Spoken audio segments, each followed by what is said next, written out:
Et si nous allions faire fausse route depuis 60 ans? Et si donner toujours plus de place à l'État pour diriger nos vies n'était pas une bonne idée? Bonjour, je m'appelle Daniel Tour et je suis le porte-parole du collectif Antigone. Le collectif Antigone, c'est un groupe informel de simples citoyens qui souhaitent réconcilier leur pays avec la liberté.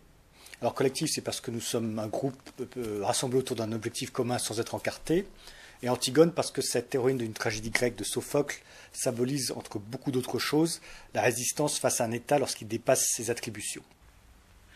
Αν όμως άφηνα ακίδευτο τον αδερφό μου, γι' αυτό ναι, θα λυπόμουν. Σου φαίνομαι άμυαλη, δεν είναι έτσι? Δεν ξέρω όμως ποιος πραγματικά από τους δυο μας είναι ο άμυαλος. Alors évidemment, vu comme ça a l'air d'être un peu plus ennuyeux que... This is Sparta! Il n'empêche qu'Antigone symbolise très bien l'affirmation que l'État n'a pas tous les droits. Nous avons donc fondé le collectif Antigone parce que nous sommes inquiets de voir nos libertés s'amenuiser petit à petit face à un État de plus en plus envahissant. Nous avons un État qui s'occupe de tout, de plus en plus de choses, de plus en plus mal d'ailleurs. Nous avons une classe politique qui est pléthorique et qui passe son temps à nous bombarder de décrets, de réglementations, de taxes, d'injonctions, d'ordres, qui veut s'occuper de ce que nous devons penser, de ce que nous devons boire, manger, de comment nous devons épargner, de comment nous devons travailler, quelle culture nous devons financer, quels syndicats nous devons financer. Nous sommes submergés d'instructions venant de l'État et nous pensons que l'État n'est plus à sa juste place. En dehors des fonctions régaliennes, imaginez que votre voisin sonne chez vous, s'installe à votre table, commence à vous donner des ordres, prend votre chéquier, fait des chèques aux associations qu'il a envie de soutenir, à la culture qu'il a envie de soutenir, etc., etc. Il y a de fortes chances que ça se termine très rapidement comme ça. Control yourself, cousin. Eh bien, il n'y a peut-être pas beaucoup de raisons d'accepter des hommes politiques ce que vous n'acceptez pas de votre voisin. Nous sommes donc des libéraux, nous défendons le libéralisme. Ce que nous essayons de faire, c'est de présenter à nos concitoyens des idées qu'ils ne peuvent pas connaître, parce qu'ils vivent dans un pays où malheureusement personne ne parle du libéralisme, sauf les adversaires du libéralisme, ou malheureusement parfois aussi des faux amis du libéralisme, des faux libéraux. Nous avons donc les adversaires du libéralisme, vous ne pouvez pas allumer la radio, la télé sans tomber sur des gens au bout de 5 minutes qui vont vous parler de l'ultralibéralisme, du néolibéralisme, de l'ultra-néolibéralisme sauvage anglo-saxon débridé. On remarque en passant d'ailleurs que la seule doctrine dans ce pays qui soit affublée d'un ultra, c'est le libéralisme. Vous n'entendrez jamais parler de l'ultra-social-démocratie, de l'ultra-communisme, de l'ultra-gaullisme. Il y a juste que les libéraux, manifestement, qui ont droit à ce tarif. Rien qu'en regardant une célèbre émission du samedi soir, où se sont défilés plusieurs chroniqueurs, Zemmour, Nolot, Polony, Caron, leur message, ça donne en général ça. Very naive.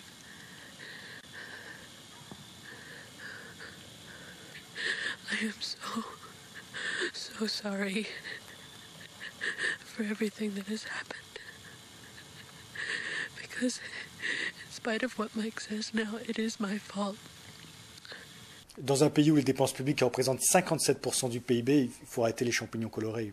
Et puis vous avez aussi des faux amis du libéralisme, qui présentent une sorte de libéralisme frelaté, sans forcément d'ailleurs toujours s'en réclamer, une sorte de macroéconomistes productivistes, toujours passant par l'État, qui veulent gronder les Français parce qu'ils ne sont pas assez bons travailleurs, assez bons ceci, assez bons cela. Vous disiez les Chinois, mais les Chinois ils travaillent 45 heures, ils dorment sur place dans leurs usines, ils font de bons produits pas sûrs, parce qu'ils travaillent sur place dans les usines. Mais Serge Dassault, là quand même, c'est parce que vous souhaitez aux travailleurs français qui dorment sur place dans les usines, si?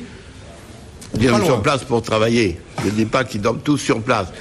Il faut travailler plus.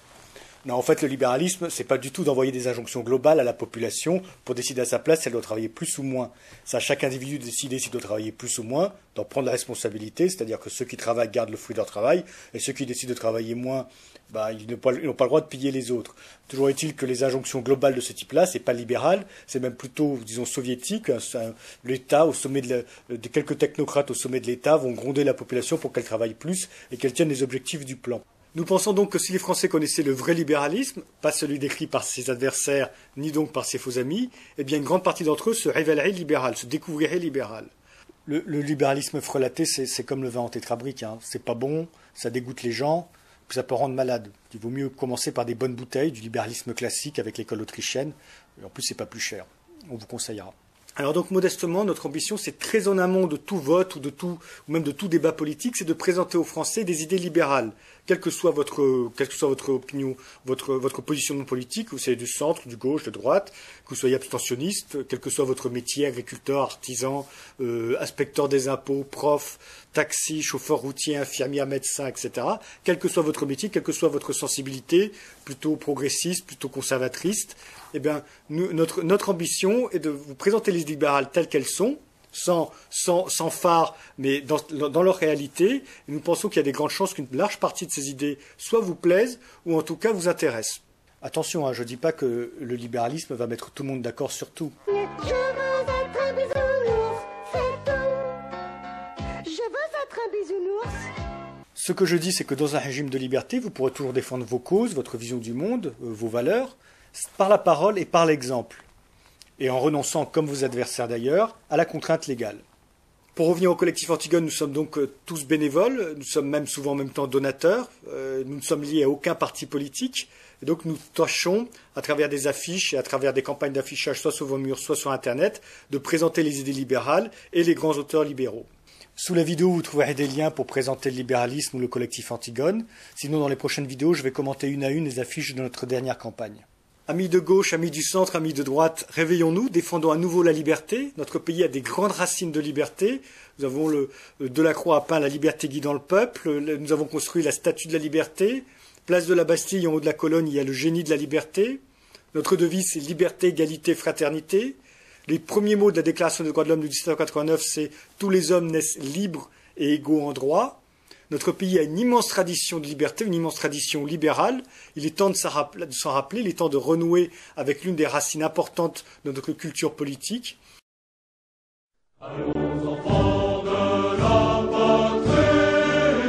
Ça, c'était mon envolée lyrique finale. Bon, je ne suis pas très doué pour les envolées lyriques finales. Ça étant dit, c'est pas faux ce que je raconte. Hein. La liberté a irrigué ce pays pendant des siècles. On a des gros auteurs. C'est incroyable ce qui arrive. C'est incroyable qu'aujourd'hui, plus personne ne parle de la liberté, ou alors seulement pour s'essuyer les pieds dessus à chaque nouvelle mesure. C'est pas possible. C'est pas possible que ça dure. Et si en sacrifiant notre liberté et notre propriété au profit de l'État, nous n'avions rien gagné en sécurité ou en fraternité? Et si la liberté individuelle, la responsabilité individuelle et la propriété individuelle, sous le règne du droit, étaient la source de notre prospérité et le socle d'une société harmonieuse?